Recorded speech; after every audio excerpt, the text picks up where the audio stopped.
복된전에 나오신 여러분들에게 주님의 큰 은혜가 있기를 주님의 이름으로 축원합니다. 우리가 말씀을 나누기 전에 이미 이제 보도나 방송을 통해서 또 접하셨겠지만 우리 질병본부에서 교회에다가 이번 주 금요일 날 오후 6시를 기점으로 기도회라든지 구역 모임이라든지 음식을 먹는 것, 수련회 이런 것들을 다 지금 금지를 시켰어요. 행정명령을 내렸는데 그래서 그거를 어길 시에는 교회에다 당연히 대표자에게 벌금 300만 원을 물리고 그리고 거기에 참여하는 사람들 개개인에게 300만 원씩 벌금을 물리겠다는 겁니다.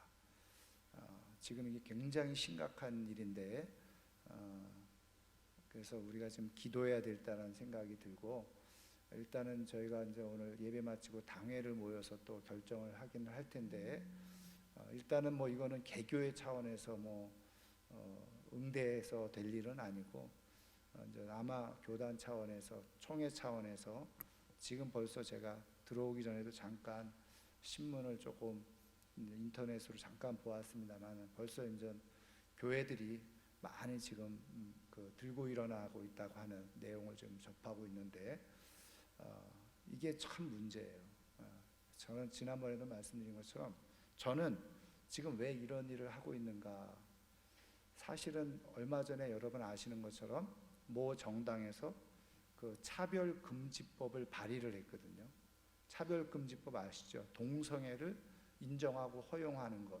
그거를 넘어서서 우리가 동성애는 죄다.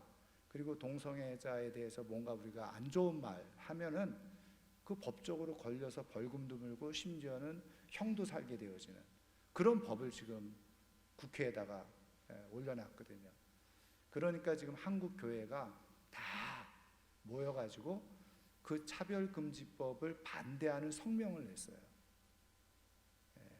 그리고 지금 계속 방송을 통해서 그거를 지금 얘기하고 있고 저는 그러니까 지금 이 정부에서 지금 교회에다 자꾸 재갈을 물리려고 하는 그런 일련의 조치가 아닌가 이런 생각을 해보게 됩니다. 여러분 물론 교회에서 물론 예배 중에는 그런 감염자가 없어요.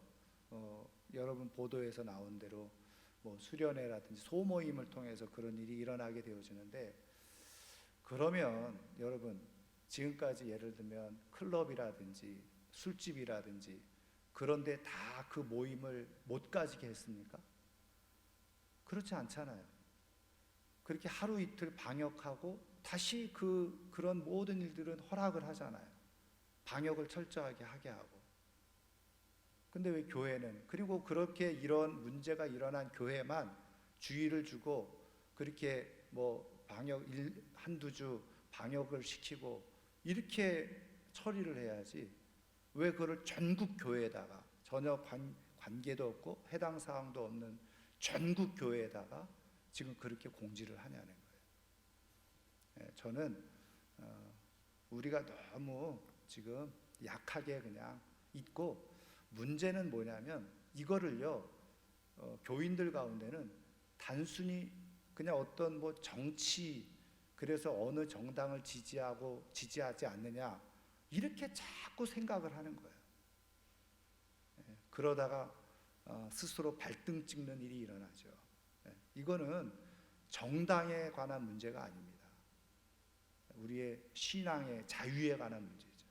헌법에도 명시되어 있는 종교의 자유에 대한 이게 헌법이라는 것은 모법이거든요.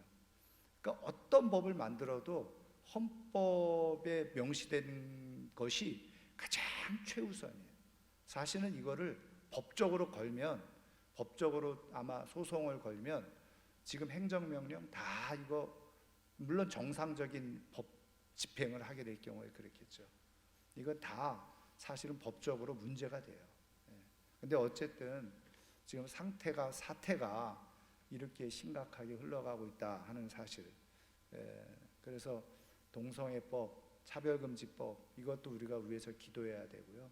그 다음에 지금 이 문제도 아마 저는 물론 국민적 저항까지는 아니겠지만 교회적 저항이 심각하게 지금 일어나지 않을까 이렇게 생각이 되어지는데, 여러분 오늘도 기도할 테지만 여러분 계속해서 정말 진심으로 기도하셔야 돼요. 여러분 얼마나 우스운 그 조항이 있는지 아세요? 예배 드릴 때 큰 소리로 찬양하지 말라는 거예요. 그렇게까지도 명문화해 놨어요. 그리고 큰 소리로 기도도 하지 말라는 거예요. 얼마나 지금 우스운 일이 지금 일어나고 있는지. 하여튼 우리가 정말 깨어서 기도해야 될 때, 오늘 말씀을 함께 같이 보도록 하겠습니다. 오늘 지난주에 이어서 시몬 베드로 계속해서 살펴보도록 하겠는데요. 1번 신약 성경은 시몬 베드로에 대해서 어떻게 말씀하고 있습니까? 1번 작은 1번입니다. 마태복음 26장 35절 같이 읽습니다. 베드로가 이르되 내가 주와 함께 죽을지언정 주를 부인하지 않겠나이다 하고 모든 제자도 그와 같이 말하니라. 아멘. 자, 그다음에 마가복음 14장 71절 72절입니다.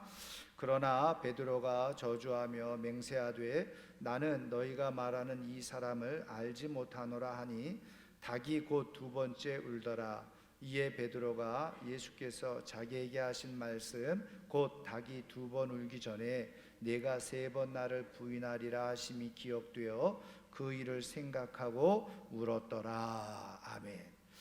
여러분 그 앞에서 읽은 마태복음 26장 35절 말씀은 여러분 우리가 잘 아시는 것처럼 만찬 석상에서 지금 예수님께서 말씀해 주시는 그런 내용이잖아요.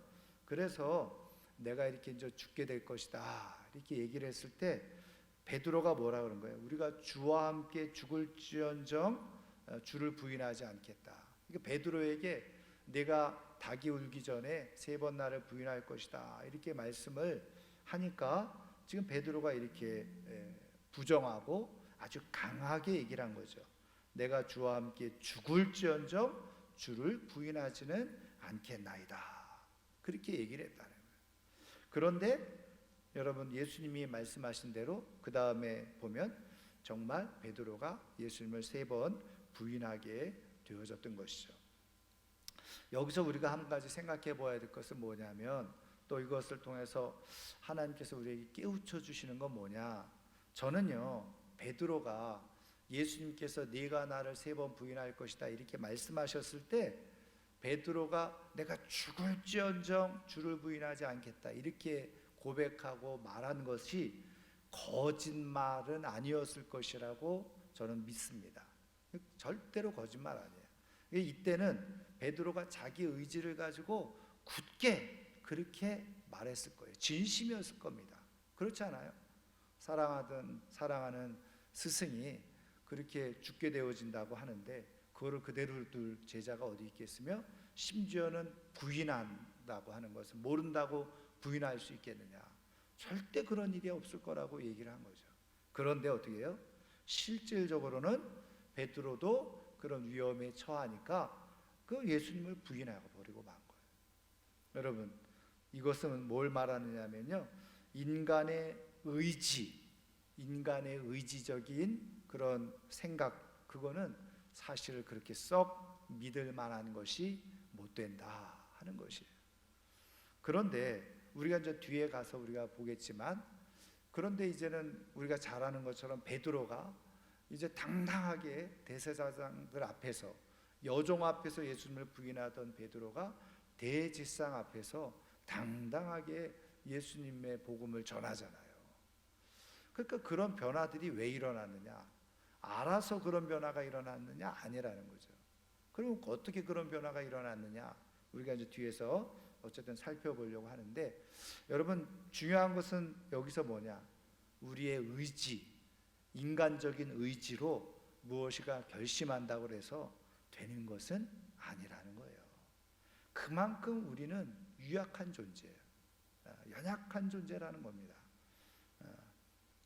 자, 그 다음에 보겠습니다. 2번. 자, 요한복음 18장 10절 같이 읽습니다. 이에 시몬 베드로가 칼을 가졌는데 그것을 빼어 대제사장의 종을 쳐서 오른편 귀를 베어버리니 그 종의 이름은 말고라. 1번 아까 베드로는 예수님을 부인하지 않겠다고 했다가 부인하고 말았죠. 그렇죠? 그 내용이고, 자 2번, 자 베드로는 예수님이 잡히실 때 대제사장의 종 말고의 귀를 칼로 쳤습니다. 여러분, 이거는 무엇을 상징적으로 보여주냐면 베드로가 그만큼 의지적으로 열정적이었고 충성심이 강한 모습, 그리고 칼을 가지고 다녔고, 저 예수님을 그렇게 잡으려고 하는 그런 대제사장의 그 종의 귀를 칼로 칠 정도로 그렇게 어쨌든 열정적으로 주님을 섬기려고 하는 그런 마음이 있었다는 거죠. 그런데 여러분, 사실은요, 앞서 1번에서 우리가 본 것처럼 마태복음 26장에서 지금 내가 죽을지언정 주를 부인하지 않겠다, 그리고서 어떻게 해요? 바로 지금 2번 읽은 내용이 그 다음에 진행되죠. 그리고 거기서 예수님이 잡혀가고, 그리고 잡혀가시는 예수님을 뒤따라가서 결국은 부인하잖아요. 그러니까 칼을 빼들면서까지도 예수님을 지키려고 했던 베드로였지만, 희한하게도 어떻게 해요? 그 작은 여종 앞에서 예수님을 모른다고, 그것도 어떻게 해요? 심지어는 저주하며 맹세하면서 그렇게 예수님을 부인해버리는 거예요. 그만큼 여러분, 우리가 가지고 있는 의지는 약하다는 거죠. 자, 이어서 3번 보겠습니다. 누가복음 24장 11절 12절 같이 읽습니다. 사도들은 그들의 말이 허탄한 듯이 들려 믿지 아니하나 베드로는 일어나 무덤에 달려가서 구부려 들여다보니 세마포만 보이는지라 그 된 일을 놀랍게 여기며 집으로 돌아가니라. 아멘. 예수님이 부활하셨잖아요. 그랬을 때 그 빈 무덤을 여인들이 보고 제자들에게 와서 예수님이 부활하셨다, 무덤이 비어있다, 이런 소식을 전하게 되어졌는데, 여기 보면 사도들은 그들의 말을 허탄한 듯이 들려, 다른 제자들은 믿지를 않았다는 거예요. 그리고 허탄한 말이라고 생각했다는 거죠. 그런데 베드로는 어떻게 했어요? 일어나 무덤에 달려가서 빈 무덤을 보았다는 거예요. 그래서 우리는 베드로를 뭐라고 얘기를 합니까? 바로 행동 중심적인 사람이잖아요. 먼저 행동하는. 그래서 여러분, 그 요한복음 21장에도 보면 갈릴리에 가서 이제 그 물고기를 잡고 있잖아요. 그때 부활하신 예수님이 나타나셔서 너희들이 물고기를 잡았느냐 이렇게 이제 물을 때에 요한이 있다가 와, 예수님이구나, 예수님이세요, 이렇게 이제 얘기하니까 베드로가 어떻게 해요? 그 바다 한가운데서 그냥 바다로 뛰어내려서 예수님께서 제일 먼저 달려왔던 사람이 바로 베드로였다. 그러니까 베드로가 그 정도로 열정적이고 아주 앞장서는 그런 모습을 가지고 있었던 사람이었다는 것을 알 수 있죠. 그래서 3번, 베드로는 예수님이 부활하셨다는 말을 듣고 제일 먼저 무덤에 달려가서 확인을 했습니다. 자, 4번 보겠습니다. 요한복음 21장 17절 18절 같이 읽습니다. 세 번째 이르시되 요한의 아들 시몬아 내가 나를 사랑하느냐 하시니 주께서 세 번째 내가 나를 사랑하느냐 하심으로 베드로가 근심하여 이르되 주님, 모든 것을 아시오매 내가 주님을 사랑하는 줄을 주님께서 아시나이다. 예수께서 이르시되 내 양을 먹이라. 내가 진실로 진실로 네게 이르노니 네가 젊어서는 스스로 띠띠고 원하는 곳으로 다녔거니와 늙어서는 네 팔을 벌리리니 남이 네게 띠띠우고 원하지 아니하는 곳으로 데려가리라. 아멘. 자, 여기서 부활하신 예수님께서 이제 베드로를 다시 만나죠. 그래서 유명한 질문, 내가 나를 사랑하느냐, 세 번 질문을 하셨을 때 바로 베드로가 오늘 말씀에 나와 있는 것처럼 내가 주님을 사랑하시는 줄 주님이 아십니다. 그랬을 때 예수님께서 똑같이 그러면 내 양을 먹이라, 내 양을 치라, 내 양을 먹이라. 그렇게 예수님이 사명을 베드로에게 새로 주신 거예요. 자, 그래서 여기 보면 베드로는 부활하신 예수님을 만나 새로운 사명을 받아요. 어떤 사명? 예수님의 양들을 먹이도록, 먹이는 사명. 자, 예수님께서 베드로를 처음 만나서 부르실 때는 어떤 사명이었어요? 내가 너를 사람 낚는 어부로, 그죠? 사람 낚는 어부로 만들겠다. 사람 낚는 어부가 되리라. 그러면서 부르셨잖아요. 그리고서 이제 부활하시고 나서 다시 베드로를 만나서는 뭐라고 말씀하세요? 내 양을 먹이라. 예수님의 양을 먹이라. 그렇게 말씀해 주고 있는 거죠. 그러니까 양을 먹이라는 거 뭐예요? 목양하라는 거죠. 양육하라는 겁니다. 훈련시키라는 거예요. 물론 거기에는 뭐 복음을 전하는 것도 포함되어져 있지만, 그래서 처음에 베드로가 불려졌을 때는 사람 낚는 어부로 불려졌고, 그 다음에는 어떻게 해요? 예수님께서 또 다른 사명을 주신 것, 새로운 사명을 주신 것이 목양의 사명, 양을 잘 먹이도록 그렇게 말씀해 주고 계셨다는 거죠. 자, 그런데 그것뿐만이 아니에요. 그 다음에 보시면 뭐라고요? 네가 젊어서는 스스로 띠띠고 원하는 곳으로 다녔거니와. 이거 뭐예요? 이제 베드로의 자의에 의해서 다녔다는 거죠. 베드로가 하고 싶은 것을 하면서 살았다는 거예요. 그런데 늙어서는 네 팔을 벌리리니 남이 내게 띠띠우고 원하지 아니하는 곳으로 데려가리라. 그래서 이제는 나이가 들어서는, 이거는 전 베드로의 죽음을 예고한 일이기도 하고, 베드로가 사명을 가지고 살아가는 삶에 대해서, 새로운 삶에 대해서 이야기하는 거죠. 그래서 여러분, 여기에서 우리가 중요한 사실을 하나 깨달을 수 있는데 뭐냐? 예수님을 믿기 전, 그래서 before Christ 이렇게 얘기하죠. 뭐 그냥 BC. 그 다음에 예수님을 믿은 후. 여러분, 우리가 예수님을 믿기 전과 예수님을 믿은 후의 삶이 바뀌어져야지 정상이라는 거예요. 예수님을 믿기 전에는 어떻게 해요? 지금 말씀한 것처럼 내가 하고 싶은 대로 살아가는 거예요. 그죠? 내가 원하는 데 다니고 내가 하고 싶은 것 하고. 그런데 여러분, 진짜 예수님을 믿고 예수님 주신 사명을 가지고 삶을 살아갈 때 무엇이 필요하느냐?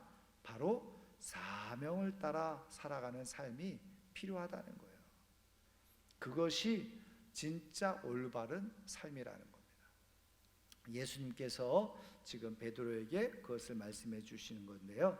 자, 4번, 베드로는 부활하신 예수님을 만나 새로운 사명을 받고 어떤 삶, 어떤 인생이 될지를 그리고 듣습니다. 예수님에게 듣게 되죠.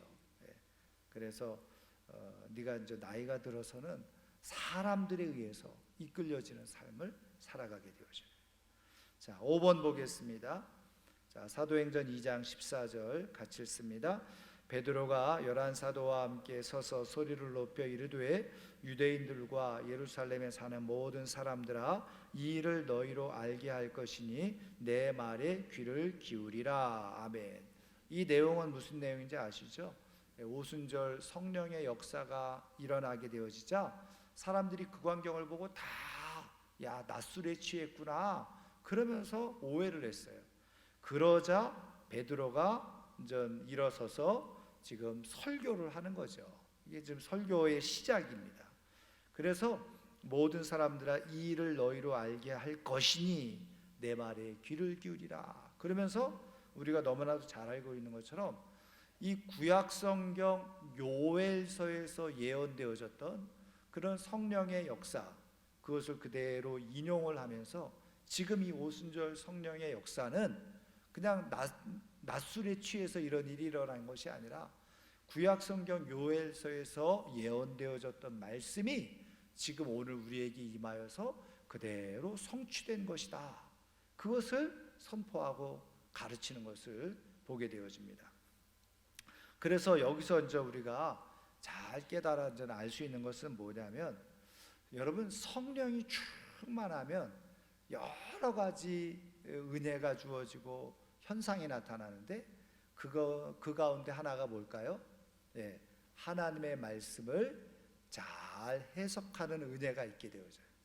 근데 해석한다는 은혜가 뭐냐면 뭐 말씀을 잘 푼다는 그런 의미보다는 더 중요한 건 뭐냐면 그 말씀이 내 삶에 어떻게 적용되어지고 있는지, 그 말씀이 내 삶 속에서 어떻게 현실이 되어지고 실현되고 있는지를 분별하는 능력이 생긴다는 거예요. 그래서 내가 어떤 일이 주어졌어요, 내 삶에, 내 상황 가운데. 그랬을 때 성령으로 충만하게 되어지면 지금 이런 상황은 성경에 이런 현상, 이런 일들에 대해서 지금 말씀하신 것이 내게 지금 이루어지고 있는 거야, 이렇게 깨달아지고 믿어지는, 그러니까 말씀이 현실이 되어져서 적용되어지는 은혜가 있게 되어진다. 그래서 여러분, 앞서도 말씀드린 것처럼 베드로가 의지가 없었어요? 의지 충만했던 사람이잖아요. 그냥 칼 휘두르고 말이죠, 그냥 예수님이다라는 소리만 듣고 바다로 뛰어들어서 예수님에게 제일 먼저, 그 다음에 예수님이 부활하셨다, 그러니까는 그냥 또 제일 먼저 자기 의지가 충만했던 사람. 그런데 그 인간의 의지로는 하나님의 뜻을 실현하지 못해요. 성경은 그것을 우리에게 정확하고 분명하게 말씀해 주죠. 왜 그럴까요? 그것은 하나님의 일은 영의 일이기 때문에 그래요. 영의 일. 영의 일은 인간적인 의지로 감당되어지는 것이 아니에요. 근데 우리는 어떻게 해요? 신앙생활을 하면서 자꾸 인간적인 의지를 앞세우려고 할 때가 많이 있단 말이에요. 그러다 보니까 어떻게 해요? 자꾸 실망하고 낙심하고 주저앉고. 제가 이 얘기는 뭐 교사원 신예배라든지 뭐 교사 세미나라든지 이런 데 가서 여러 번 말씀드렸지만, 여러분, 교사가 기도하지 않는 교사, 기도하지 않고 아이들을 가르친다, 이게 가능할까요? 저는 불가능한 일이라고 생각해요. 왜? 세상에서는 지식을 가르치는 선생이기 때문에 잘만 가르치고 말이죠, 재미있게 가르치고 말이죠, 그러면 유능한 교사라고 인정받을 수 있어요. 그런데 교회 학교 교사는 여러분 지식을 전달해 주는 사람이 아니에요. 이거는 영의 일이라는 거죠. 영의 일. 이 영의 일인데 보세요. 선생님들의 말을 듣고 어떤 아이는 그것을 진짜 믿음으로 받아들이는 역사가 일어날 수도 있고, 그리고 어떤 아이들은 그냥 한쪽 귀로 듣고 한쪽 귀로 흘려보낼 수 있어요. 근데 왜 그런 일이 일어나느냐? 말씀드린 것처럼 하나님의 성령에 사로잡혀서 성령으로 인해서 말씀을 가르치고 전하게 되어지면 영의 역사가 일어나요. 성령이 역사하시는 일이 일어나요. 그래서 성령이 역사하시면 믿어지고 깨달아지고 알게 되어지는 역사가 일어나요. 그런데 인간적인 지식으로 그냥 성경을 인간적인 지식으로만 알고 있으면요, 다 그냥 추풍낙엽처럼 힘들고 어려운 일 만나고 이해 안 되는 일 만나면 다 뚝뚝뚝뚝 떨어지게 되어져요. 여러분, 베드로가 인간적인 의지로 했던 모든 일은 다 실패합니다. 그런데 성령으로 말미암아서 깨닫게 되어진 일은, 성령으로 하는 일은 다 성공적이었어요. 여러분, 우리가 신앙생활하는데 필요한 거 뭐예요? 성령의 은혜, 성령의 충만함인 줄 믿으시기를 주님의 이름으로 축원합니다. 그게 우리 신앙의 중심이에요. 본질이에요. 그러니까 성경을 통해서 계속 하나님이 말씀하신 거 뭐예요? 성령의 충만함을 받으라 말씀하신 거예요. 늘 기도할 때마다 성령의 은혜, 성령의 역사, 성령의 충만함을 구할 수 있기를 주님의 이름으로 축원합니다. 자, 6번 보겠습니다. 오늘 우리가 읽었던 본문의 내용인데요, 사도행전 3장 6절 7절 같이 읽습니다. 베드로가 이르되 은과 금은 내게 없거니와 내게 있는 이것을 내게 주노니 나사렛 예수 그리스도 이름으로 일어나 걸으라 하고 오른손을 잡아 일으키니 발과 발목이 곧 힘을 얻고. 그래서 베드로는 요한과 함께 예수님의 이름으로 나면서 못 걷게 된 이를 걷게 했습니다. 자, 이것이 사실은 중요한 하나의 사건이 되죠. 그래서 어떤 일이 일어나냐? 7번 보시면 이제는 제사장들이요, 지금 이런 일을 행하고 예수를 전하는 그 베드로 그리고 사도들을 그렇게 하지 않도록 그렇게 지금 핍박하고 박해하는 일이 일어나게 되어져요. 자, 그 밑에 사도행전 4장 7절 8절 같이 읽습니다. 사도들을 가운데 세우고 묻되 너희가 무슨 권세와 누구의 이름으로 이 일을 행하였느냐? 이에 베드로가 성령이 충만하여 이르되 백성의 관리들과 장로들아. 이어서 4장 13절 그들이 베드로와 요한이 담대하게 말함을 보고 그들을 본래 학문 없는 범인으로 알았다가 이상히 여기며 또 전에 예수와 함께 있던 줄도 알고 그랬어요. 여기 보니까 지금 이 관리들과 장로들을 향해서 담대하게 말하잖아요. 그랬더니 어떻게 해요? 학문 없는 범인. 학문 없는 범인이라는 건 뭐예요? 성경적인 지식도 없고 구약 성경에 대해서 제대로 알지도 못하고 제대로 지식도 없는, 배움도 없는 그런 것처럼 보여졌던 이 사람이 그렇게 똑똑하게 분명하게 확실하게 이야기하는 것을 보고서 이상히 여겼다, 놀랬다는 거예요. 이걸 정확하게 표현을 보면 당황했다는 거예요. 당황했어요. 예. 여러분, 지금 앞서 말씀드린 것처럼 베드로가 여종이 너도 저와 한 패지 이렇게 물었을 때 모른다고 겁에 질려서 부인하고 부정했던 사람이 베드로였어요. 근데 이제는 대제사장들과 장로들과 관리들 앞에서요, 당당하게 예수는 그리스도라고 선포하잖아요. 그래서 우리가 다 보지는 않았지만 여러분, 사도행전 4장 12절 그 유명한 말씀이잖아요. 예, 무슨 말씀입니까?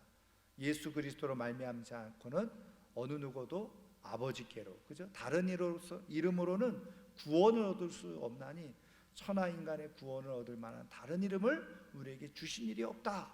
그러면서 아주 분명하게 예수 그리스도를 선포하는 그런 역사가 일어나게 되어졌잖아요. 여러분, 이 일이 뭐라고요? 오늘 성경은 성령이 충만하여. 여러분, 오늘 우리 시대에 성령의 충만한 은혜가 우리 가운데 있기를 소원하고 축원합니다.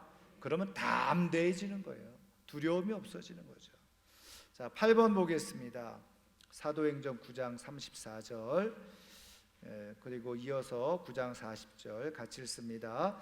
베드로가 이르되 애니야야, 예수 그리스도께서 너를 낫게 하시니 일어나 내 자리를 정돈하라 한데 곧 일어나니. 자, 40절 베드로가 사람을 다 내보내고 무릎을 꿇고 기도하고 돌이켜 시체를 향하여 이르되 다비다야 일어나라 하니 그가 눈을 떠 베드로를 보고 일어나 앉는지라. 아멘. 베드로를 통해서 나타났던 기적의 역사죠. 그래서 이 애니야라고 하는 사람 병을 고쳐주고, 특별히 다비다는 심지어는 죽은 사람까지도 일으키는 그런 기적을 행하게 되어졌다는 거예요. 그래서 베드로는 주님의 능력으로 치유의 기적을 일으켰습니다. 자, 그 다음에 사도행전 10장 44절 45절 같이 읽습니다. 베드로가 이 말을 할 때에 성령이 말씀 듣는 모든 사람에게 내려오시니 베드로와 함께 온 할례 받은 신자들이 이방인들에게도 성령 부어 주심으로 말미암아 놀라니. 여러분, 이 사도행전 10장의 내용은 너무나도 잘 알고 계시죠? 로마 군대의 백부장이었던 이 고넬료가 하나님의 계시를 받고 요빠에 있는 베드로를 청하여 듣게 되어지죠. 그래서 자기의 그 종들과 그리고 부하들을 보내게 돼요. 그 요빠로 보냈는데 마침 베드로도 기도하던 중에 환상을 보게 돼요. 하늘에서 보자기가 내려오는데 어떻게 해요? 전혀 율법에 의하면 먹을 수 없는 음식이 담겨져 있는 보자기가 내려온 거예요. 그런데 음성이 들려지기를 받아 먹으라. 그러니까는 베드로가 이거는 율법에 의하면 먹지 못할 음식입니다. 그런데 3번 똑같은 환상이 보여지고 그 찰나에 어떻게 해요? 이 베드로를 찾아온 이 고넬료의 부하와 종을 만나게 되어지죠. 그리고서 다른 사람들과 더불어서 이 고넬료의 집에 가서 복음을 전하게 되어지고, 복음을 전하게 되어졌을 때 성령이 그들에게 다 임하여서 성령 충만한 은혜가, 구원받는 역사가 일어나게 되어졌다는 거예요. 베드로도 그것을 보고 놀라게 되어졌다는 거죠. 그래서 9번, 베드로는 주님의 말씀을 따라 고넬료에게 복음을 전해 이방인의 구원을 보았습니다. 이방인들에게도 이렇게 구원이 이루어지는구나 하는 것을 이제 보게 되어졌는데, 여러분, 왜 수많은 사도들 가운데 베드로에게 하나님은 이런 경험을 하게 하셨을까? 여러분, 저 뒤에 가면은 물론 그 11장에서도 그 예루살렘 교회에서 사람들이 베드로가 고넬료 이방인하고 어울렸다는 얘기를 듣고는요 깜짝 놀래가지고 이 베드로에게 묻잖아요. 그랬을 때 베드로가 자기에게 일어났던 일들을 자세하게 예루살렘 교회에 설명을 하게 되어지고, 15장에 가면은 이제 이방인들의 구원 문제에 대해서 회의를 하게 되어져요. 그때 다시 한번 베드로가 자기가 똑똑히 목격했다, 주의 음성을 통해서 그리고 역사를 통해서 이방인들에게도 하나님의 성령이 임하고 그들에게도 구원의 역사가 있다는 것을 내가 똑똑히 목격했다, 그걸 증언하게 되어져요. 그래서 그 한마디 말로 모든 것들이 정리가 되고 종결이 되어져서 이방인들에게도 하나님의 구원이 임하게 되어진다는 것을 확증하게 되어지는 그런 일이 일어나게 되어지죠.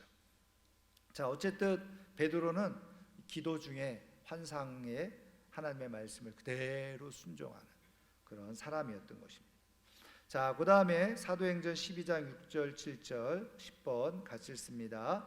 헤롯이 잡아내려고 하는 그 전날 밤에 베드로가 두 군인 틈에서 두 쇠사슬에 매여 누워 자는데 파수꾼들이 문 밖에서 옥을 지키더니 호련히 주의 사자가 나타나며 옥중에 광채가 빛나며 또 베드로의 옆구리를 쳐 깨워 이르되 급히 일어나라 하니 쇠사슬이 그 손에서 벗어지더라. 아멘. 이 12장의 내용은 잘 아시는 것처럼 야고보 사도, 그죠? 요한의 형제 야고보를 이 헤롯이 처형을 해요.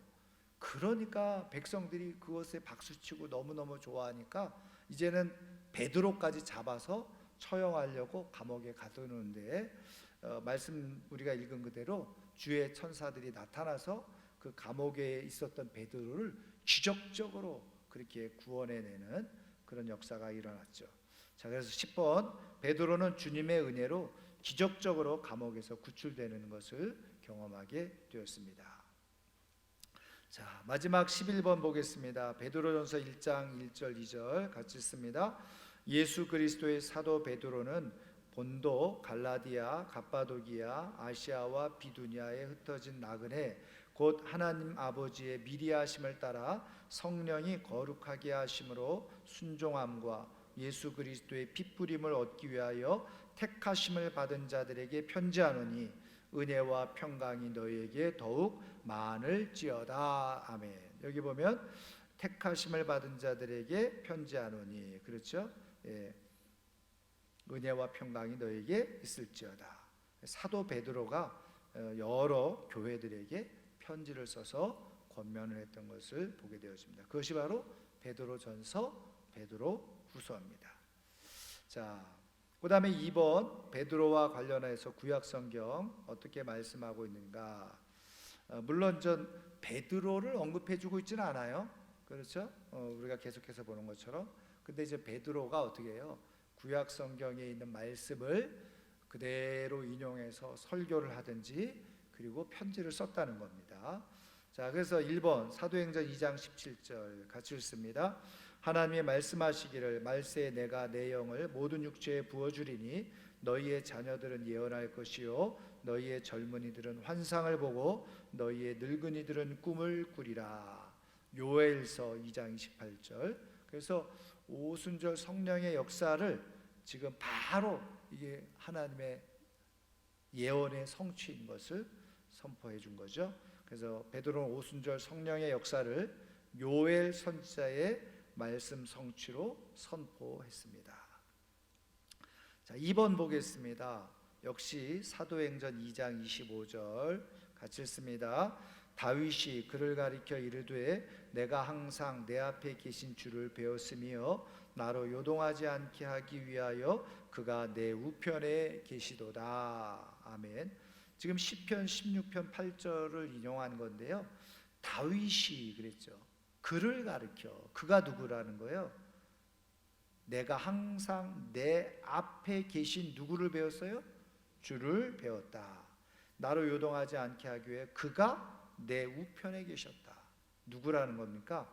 바로 예수님을 얘기하는 거예요. 그러니까 다윗은 바로 예수님을 알았다는 거예요. 시편 16편 8절의 내용을 인용을 해서 지금 베드로가 설교하면서 우리의 조상인 다윗도 예수님을 향해서 내 주 이렇게 고백을 했다는 거죠. 그래서 베드로는 다윗이 예수님을 알았다고 선포를 했습니다. 자, 3번 보겠습니다. 베드로전서 1장 24절 25절 같이 읽습니다. 그러므로 모든 육체는 풀과 같고 그 모든 영광은 풀의 꽃과 같으니 풀은 마르고 꽃은 떨어지되 오직 주의 말씀은 세세토록 있도다 하였으니 너에게 전한 복음이 곧 이 말씀이니라. 그래서 이사야서 40장 6절 이하에 모든 육체는 풀과 같다. 그러나 하나님의 말씀은 어떻게 해요? 영원토록 있다. 그래서 베드로는 주의 말씀이 영원한 것에 대해서 이사야 선지자의 말씀을 인용했습니다. 이 외에도 베드로는 베드로 전후서에 그리고 사도행전에 베드로가 설교를 하는 내용 속에 더 많은 구약 성경의 내용들을 사실은 인용을 하고 선포했던 것을 우리가 볼 수 있는데, 여러분 저 뒤에서도 살펴보겠습니다만 베드로가 어떻게 그럴 수 있었느냐? 왜? 학문 없는 범인으로 취급받았던 사람이었는데 어떻게 그렇게 하나님의 말씀을 유창하게 깨닫고 그것을 설교에 인용하고 편지에 인용하면서 쓸 수 있었느냐? 그것은 바로 뭐예요? 성령의 역사로 해석할 수밖에 없다는 거예요. 예. 자, 그래서 3번 베드로를 통하여 교훈하시는 말씀은 무엇입니까? 첫 번째, 하나님은 연약한 자를 강하게 하여서 쓰십니다. 자, 앞서 말씀드린 것처럼 베드로 의지적으로 어떻게 해요? 나는 죽을지언정 예수님을 부인하지 않겠다. 그리고서 칼을 들고 막 그냥 예수님을 보호하려고 애를 썼잖아요. 그런데 어떻게 해요? 여종 앞에서 부끄럽게도 부인하고 마는 거예요. 여러분, 내가 지금 아무리 말이죠, 나는 절대로 믿음 버리지 않아, 난 절대로 신앙 버리지 않아, 이렇게 아무리 다짐을 하고 마음을 먹어도요, 제가 거듭 말씀드리지만 성령에 의한 믿음이 아닌 사람들은 어떻게 해요? 다 나중에 부정하게 돼 있어요. 부인하게 돼 있었어요. 지금 자기의 의지와 생각으로 아무리 그렇게 하려고 해도 그래 되지 않아요. 그런데 거꾸로 어떻게 해요? 내가 아무리 못 배웠고 연약하고 힘이 없고 지혜도 없고 학벌도 없고 무능한 것처럼 보여도 성령께서 역사하시고 성령으로 말미암아서 믿게 되어진 사람들은요, 어떤 순간 어떤 상황이 와도 절대로 예수님을 부인하지 않아요. 그래서 어쨌든 하나님은 이 베드로도 연약한 자였잖아요. 그럼에도 불구하고 성령을 부어주셔서 성령 충만함을 주셔서 강한 자로 그렇게 들어서 사용하시는 것을 보게 돼요. 그러니까 우리가 깨달아야 될 건 뭐냐면, 지금 내 신분이나 내 실력이나 내 능력이나 내 어떤 삶의 위치나 그것을 가지고 나를 저평가하지 마시라는 거예요. 그러면 내가 주의 일을 잘 감당하기 원하면 우리에게 필요한 건 뭐예요? 성령의 충만함이죠. 성령의 충만함이에요. 그래서 진짜 주님을 잘 알고 주님을 사랑하는 사람들은 늘 뭘 구한다는 거예요? 성령의 충만함을 내게 허락해 주십시오. 그렇게 구하는 거예요. 왜? 그래야지만 우리의 믿음을 지켜가고, 그래야지만 우리는 믿음으로 온전히 살아갈 수 있기 때문에, 그래야지만 주의 일도 번듯하게 할 수 있기 때문에. 여러분, 우리의 의지는요, 막 칼을 가지고 휘두를 정도로 열심인 것처럼 보여도 여종이 너도 그의 한 패지, 그런 깨갱하면서 그냥 포기해버리는 거예요. 자기 의지는 그래요. 인간의 의지는 그래요. 그런데 성령으로 확 무장되어 있고 성령으로 충만하면 누가 뭐라고 해도 자신 있게 당당하게 믿음을 선포하면서 살아가게 돼요. 아무리 초라해 보이고 아무리 보잘것없고 아무리 배운 것이 없어도요, 사람들 앞에서 당당하게 신앙생활하는 거예요. 저는 오늘 우리 모두가 그렇게 하나님 앞에 세워지기를 주님의 이름으로 축원합니다. 자, 그 다음에 2번 보겠습니다. 하나님은 각 사람에게 맞는 사명을 주십니다. 이게 중요한 말인데요. 자, 앞서 우리가 부활하신 예수님을 만났던 베드로에게 내 양을 먹이라 그랬죠. 그리고 너가 젊어서는 지금 네 마음대로 다녔지만 나이가 들어서는 사람들이 너를 띠띠우고 너를 이리저리로 끌고 다니리라, 그렇게 말씀했어요. 여러분, 그 다음 성경 구절을 보면 베드로가 예수님에게 질문을 하나 해요. 어떤 질문을 하냐면 그 옆에 있는 요한을 보고 저 요한은 어떻게 되겠습니까? 이렇게 물어봐요. 그랬을 때 예수님이 뭐라고 말해요? 요한이 어떻게 될 거는 네가 알 바가 아니다, 이렇게 말씀하세요. 여러분, 베드로는 왜 그 자리에서 요한이 어떻게 될지를 물었을까요? 진짜 요한의 앞으로의 삶이 궁금해서 물었을까요? 물론 그럴 수도 있겠죠. 그런데 예수님이 답변하신 것으로 보아 미루어 짐작컨대 지금 베드로는 은근히 뭐예요? 요한하고 사실은 경쟁적인, 비교하는 위치에 있었다고 볼 수도 있어요. 왜? 여러분, 성경에 보면 요한은 예수님의 사랑받는 제자예요. 예수님의 품에 늘 있었던 제자가 요한이요. 그러니까 베드로는 나름대로 자기가 정말 최고의 제자라는 생각을 가지고 있는데 이 요한이 조금 이렇게 거슬리는 것처럼 느껴질 수가 있어요. 여기서 중요한 건 뭐냐면, 여기서 말씀하는 건 하나님은 베드로에게 주신 사명이 있고 요한에게 주시는 사명이 있었대요.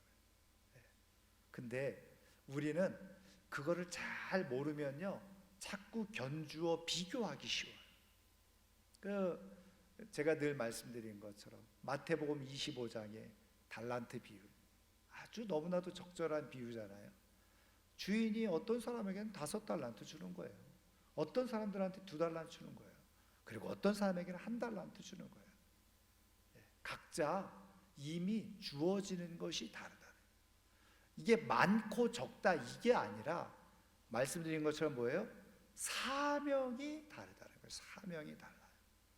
여러분, 5달란트 받아가지고요, 5달란트를 남긴 사람하고 상대적으로 2달란트 적게 받았잖아요. 근데 2달란트를 남겼어요. 근데 예수님이 그것에 대해서 어떻게 평가하세요? 똑같이 평가하시요. 착하고 충성된 종아.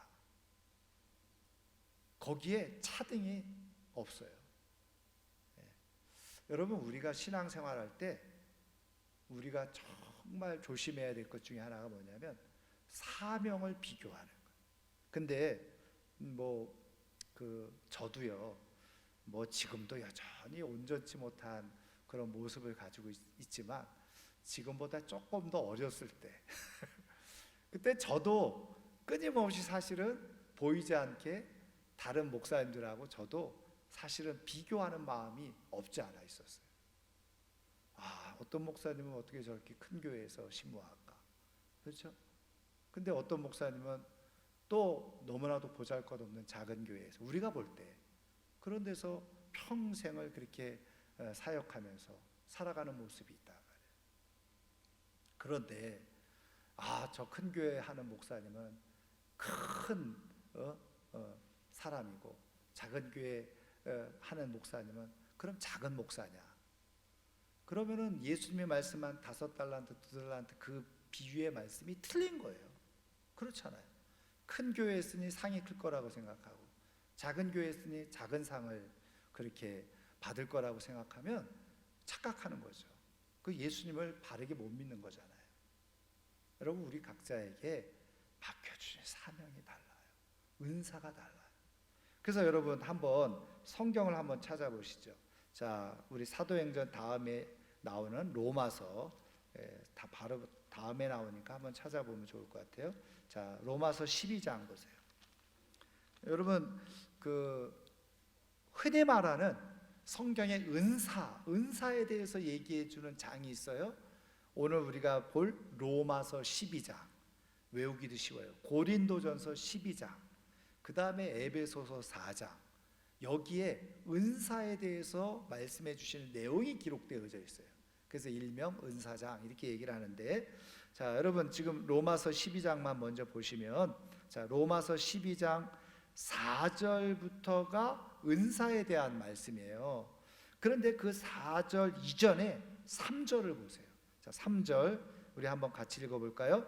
내게 주신 은혜로 말미암아 너희 각 사람에게 말하노니 마땅히 생각할 그 이상의 생각을 품지 말고 오직 하나님께서 각 사람에게 나누어 주신 믿음의 분량대로 지혜롭게 생각하라. 아멘. 지금 그러면서 뭐예요? 4절 이하의 은사를 얘기하고 있다는 거예요.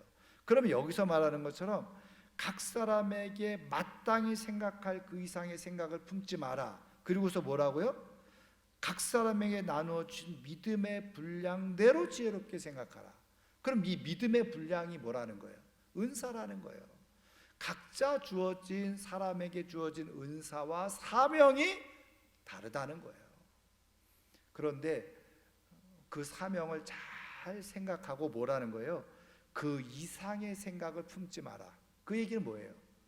다른 사람하고 비교하면서 내 은사와 내 사명은 보잘것없고, 그리고 저의 은사와 저의 사명은 대단한 것이라고. 여러분 절대로 그렇게 생각하십니다. 자, 보세요. 여러분, 선교사님은 선교사님의 사명이 저는 있는 거라고 보고요, 목사는 목사의 사명이 있어요. 그리고 성도님들은 성도님들에게 주어진 사명의 자리가 있는 거예요. 선교사로 부름을 받았지만 선교사로서 제대로 맡겨진 사명을 감당하지 않고 그냥 놀면서 빈둥빈둥했다. 선교사로 부름을 받았으면 뭐예요? 사명을 감당하지 못했는데, 뭐 많은 사람에게 전했는지 안 전했는지 구원받았는지 그거는 둘째치고 그 선교사의 위치에서 선교사로 해야 될 일을 하지 않았다는 거. 또 마찬가지입니다. 우리를 하나님이 성도로, 집사로, 장로로, 권사로 부르셨어요. 그럼 거기에 맞는 사명이 있다는 거예요. 그것만 잘 감당하면, 저는 어떤 사람은 뭐 선교사의 상이 크고 목사의 상이 크고 뭐 성도들의 상은 작고 뭐 이렇게 설명하는데, 저는 절대로 그거는 비성경적이죠. 왜? 말씀드렸잖아요. 5달란트, 2달란트 똑같이 충성한 사람에게는 상이 똑같아요. 그러면 뭐예요? 내가 집사로서 거기에 걸맞는 사명을 잘 감당하다가 하나님의 부르심을 받았어요. 근데 어떤 사람은 선교사로서 막 사명 잘 감당하다가 하나님의 부름을 받았어요. 누구의 상이 클까요?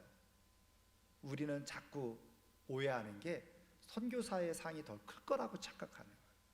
저는 절대로 그렇게 하나님을 믿지 않습니다.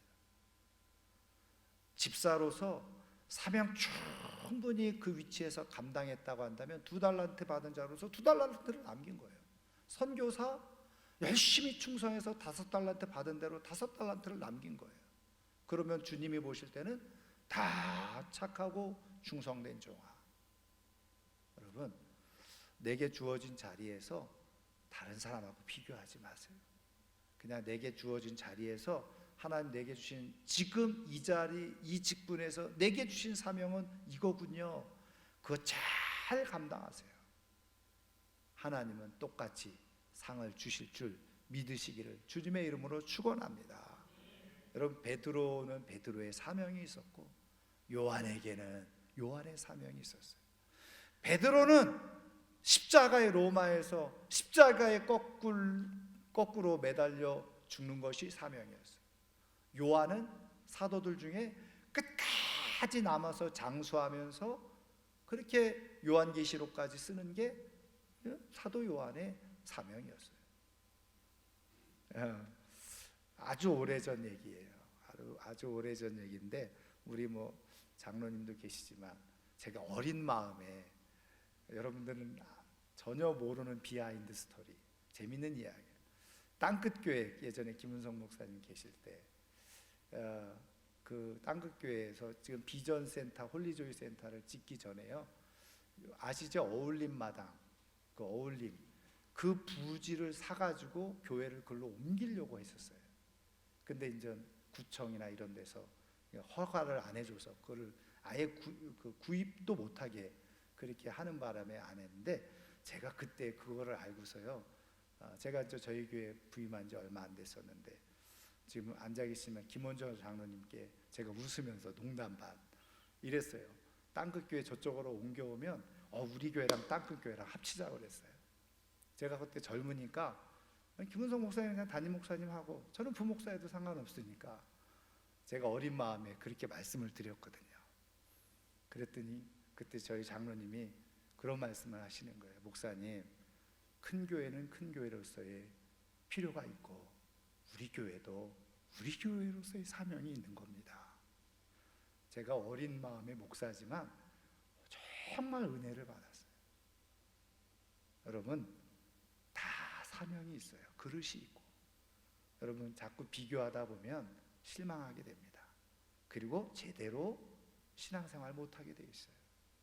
그냥 누가 뭐라고 해도 내게 주신 사명, 그 자리를 내가 잘 지키면서 살아가는 것이 복이고 은혜인 것을 믿으시기를 주님의 이름으로 축원합니다. 여러분, 상은 똑같아요. 주어진 자리에서. 근데 여러분 한번 생각을 해보세요. 5달란트 받았다고 좋다고 말이죠. 그리고서 그것만 좋아가지고 그 5달란트 흥청망청 제대로 충성하지 않았다. 얼마나 부끄러운 일이겠어요. 그렇지 않아요? 그런데 1달란트 받았지만 1달란트 받은 걸 귀하게 여기고 말이죠, 참 그거 가지고 충성하고 헌신했어요. 그러면 어떻게 될까요?